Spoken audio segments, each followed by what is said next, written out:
Because of her autism, Lana couldn't cooperate during surgery. At the critical moment, her boyfriend overcame his own sensory disorder and entered the operating room, helping her successfully complete the brain surgery. Molly had lived with a disfigured face for years. It wasn't until a mother donated her deceased daughter's face that Molly finally saw hope for a new life. Shaun managed to save a dying infant, yet he was still pushed out of the surgical department by Jackson, who not only rejected him but even humiliated and fired him. Just when Shaun hit rock bottom, Marcus unexpectedly spoke up in support. Not only was Shaun reinstated, but he also ultimately earned the respect of the entire hospital. A young couple was about to get married, but the bride's wedding dress was suddenly soaked in blood. She was rushed to a nearby hospital. Fortunately, it turned out to be just a tumor. All she needed was surgery to have it removed. But during the procedure, Shaun asked the lead surgeon, Neil, to feel the patient's organs. Upon checking, Neil discovered the shocking truth. Suzanne's cancer had spread everywhere. Tumors covered almost all her internal organs. This was no longer a simple operation. They had to stop the procedure and discuss a new plan. Because the human body is so complex and the surgical view is limited, removing all the tumors would be incredibly difficult. After thinking it through, Neil decided that Suzanne should receive conservative treatment. He then asked Shaun to deliver the news. As soon as Shaun walked into the room, he said bluntly, "Ma'am, you're full of tumors. So, you're going to die." The moment those words came out, Suzanne completely broke down. But Shaun added, "But I believe there's still hope to cure this." The way Shaun delivered the news, so abrupt and intense, could easily scare a weaker patient. Neil even complimented him sarcastically. "You did a great job delivering the news. Let's not have you do it again." Then Shaun proposed his treatment plan. They could take out all of Suzanne's internal organs, remove the tumors, and then put them back in. But one small mistake, and Suzanne could die on the table. Neil finally shared the plan with the couple. The surgery only had an 80% success rate. Even if it worked, Suzanne would likely develop conditions like diabetes and need care for the rest of her life. At that moment, Suzanne suddenly said to Alex, "We haven't registered our marriage yet, so let's break up. I don't want to hold you back for the rest of your life." But Alex replied, "We made a vow. Through sickness and health, I'll never leave you." In the end, the couple made the decision to go through with the surgery. The procedure went like this. All of Suzanne's internal organs were removed and placed on ice. Then, multiple doctors worked together to cut out the tumors. Once the cleaning was done, the doctors carefully put the organs back into her body. But during the final step, Shaun noticed that Suzanne's small intestine had turned dark. This meant it had already died and had to be removed as well. After the operation, the doctors explained everything to Suzanne and her husband. Without a small intestine, she would need help with bowel movements for the rest of her life. Alex told Suzanne, "I'll help you." He didn't care at all how dirty it might be. Maybe this is love. Josh was beaten to a bloody pulp for standing up for justice. The police said he had tried to help a stranger, and 8 men armed with folding chairs attacked him without mercy. Even worse, the girl he tried to protect ran away immediately. He didn't even get a thank you and ended up in the hospital. While preparing to stitch him up, the doctors discovered that Josh's jawbone had been shattered into dust. With no bone to attach to, they couldn't graft muscle or skin. In other words, the doctors couldn't perform any kind of reconstruction. They had to halt the procedure and tell Josh the bad news. Shaun lowered his head in sadness. Josh was a hero. Was he really going to be left with such an unfair fate? When Josh woke up, Marcus explained everything.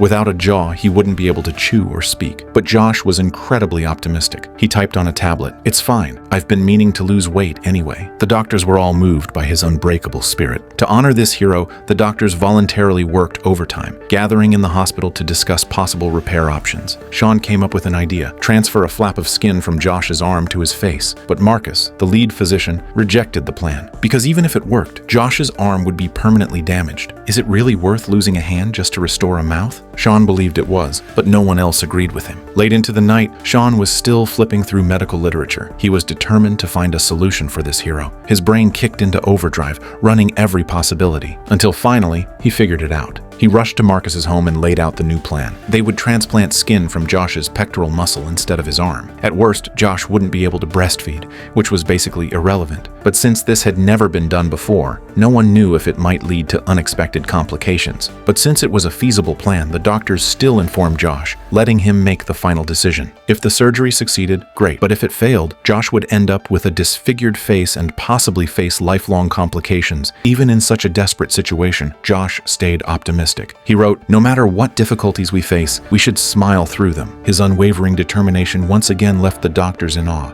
Soon, the surgery officially began. Because the face has so many blood vessels, the procedure turned out to be extremely difficult. Suddenly, Josh's heart rate became unstable. He had developed a blood clot. The doctors immediately administered blood pressure medication and quickly located the blocked carotid artery, removing the clot in time. Josh's vital signs finally returned to normal.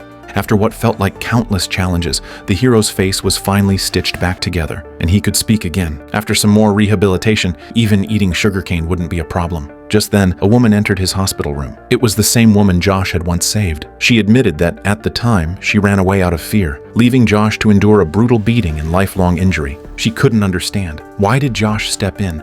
Why didn't he just stay out of it? Josh gave his usual wide response, "I just saw someone who needed help and my body moved on its own." So even if he had the chance to go back, he would still make the exact same choice. Meanwhile, Marcus found Shaun as he was finishing his shift and shared his own thoughts. To Marcus, Josh was a foolish man, risking so much and getting nothing in return. Just like Marcus himself, he fought to reinstate Shaun but got demoted 3 levels for doing it. You made me proud of my sacrifice. You're welcome. Anything meaningful in life always comes at a price. Without sacrifice, there is never a true reward. Seamus had a marlin stuck in his thigh, but he wasn't even screaming in pain. He was thinking about what to name the fish. Morgan said they needed to decapitate the marlin in order to repair his blood vessels, but Seamus disagreed. He had spent so long hunting this fish. With no choice, Morgan told Seamus to go for an MRI with the marlin still attached. The next second, the marlin exploded, possibly because it had a metal hook inside that reacted to the magnet. Doctors rushed to check on Seamus, afraid his condition had worsened, but Seamus's first reaction was to check on the marlin. When he gave it a tug, the marlin dropped to the floor. The moment the fish left his leg, blood from his femoral artery sprayed out like a fountain. Claire quickly used her fingers to plug the bleeding artery, then straddled Seamus as they rushed him to the OR for emergency treatment. The doctors were able to stop the bleeding, but strangely, Seamus's wound wouldn't heal. It even started to ulcerate. Yet if it were a post-op infection, his artery shouldn't still be functioning normally. So what was really going on? After digging through countless medical references, the doctors finally found the answer. It was actually a symptom of cancer. At this point, the only option was to amputate Seamus's leg to prevent the cancer from spreading. But even with one leg gone, Seamus showed no sadness lying in bed, because his son had turned the marlin into a mounted trophy. The explosion had only destroyed one side of the fish, leaving the other side perfectly intact. Everyone in the hospital was amused by this quirky patient. The next day, at the hospital, Marcus told Alex and Shaun that a patient had just come in through the VIP entrance. He was a well-known conspiracy theorist. Strangely, Mitchell had specifically asked for Shaun to treat him. Was he just tired of living? Clearly, Mitchell was afraid of being assassinated, so he chose someone who looked harmless. Like Shaun, Mitchell believed he'd been poisoned. He promised big rewards if Shaun could cure him. Shaun chuckled right away. Clearly, this mob boss had no idea about Shaun's passive skill set.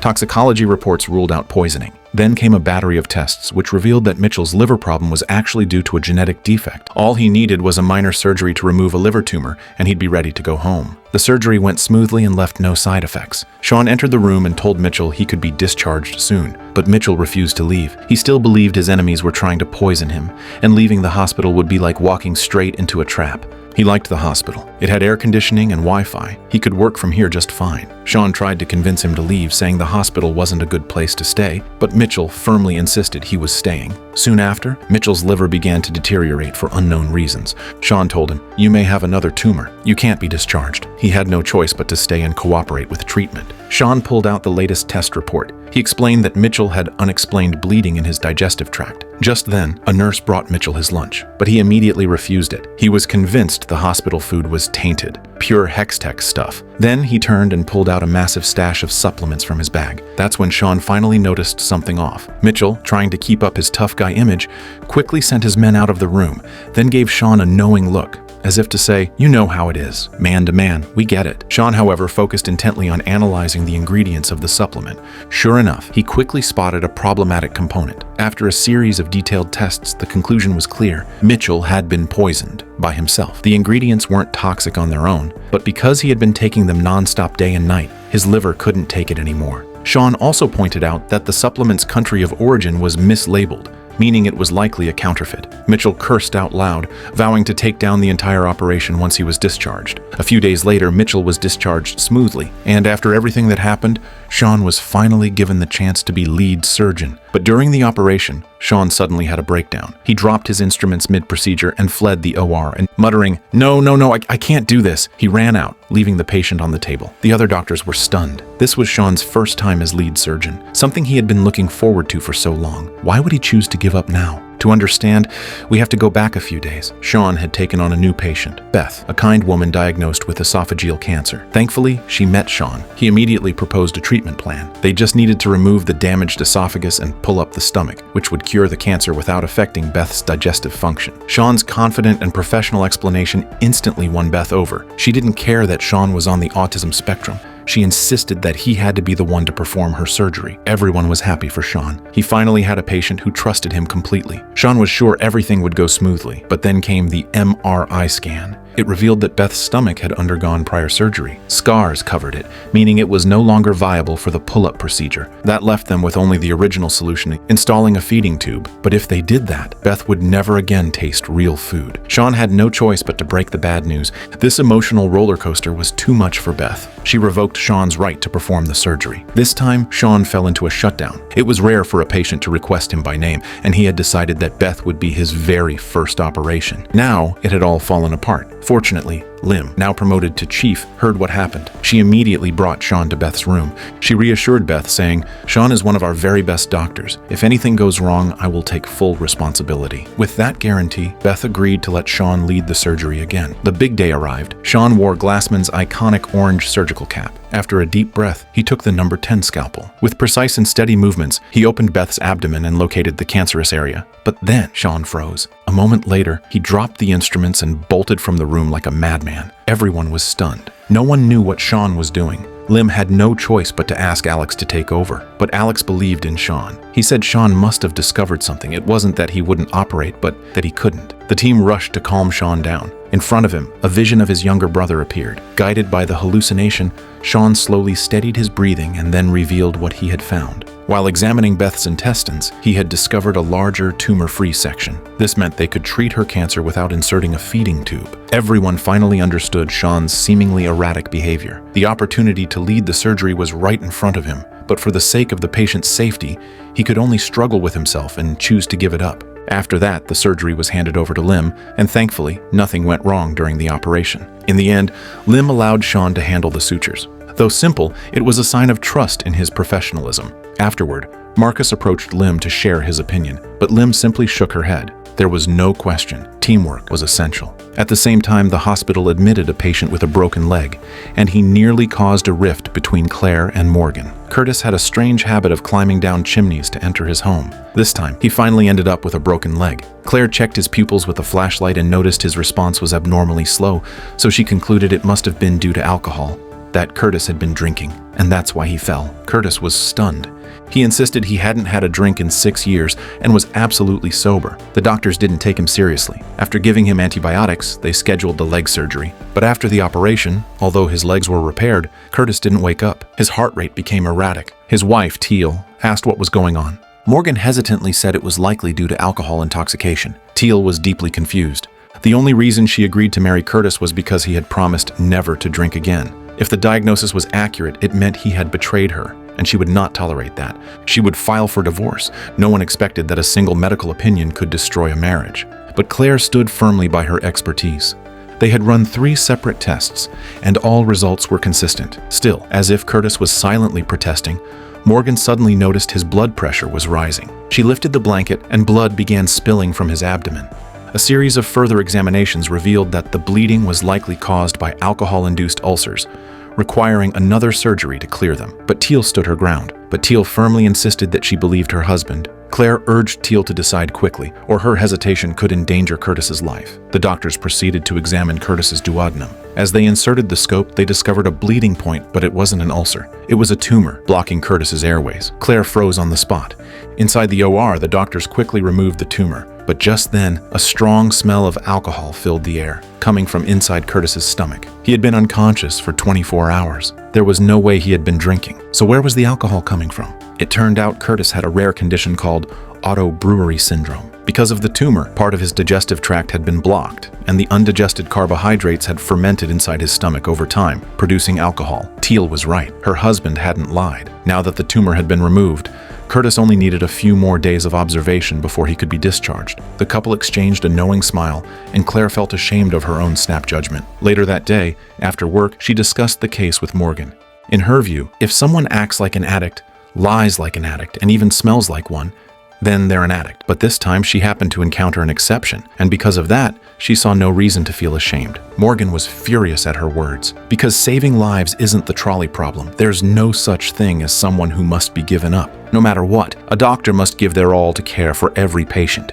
That is what it truly means to have the heart of a healer.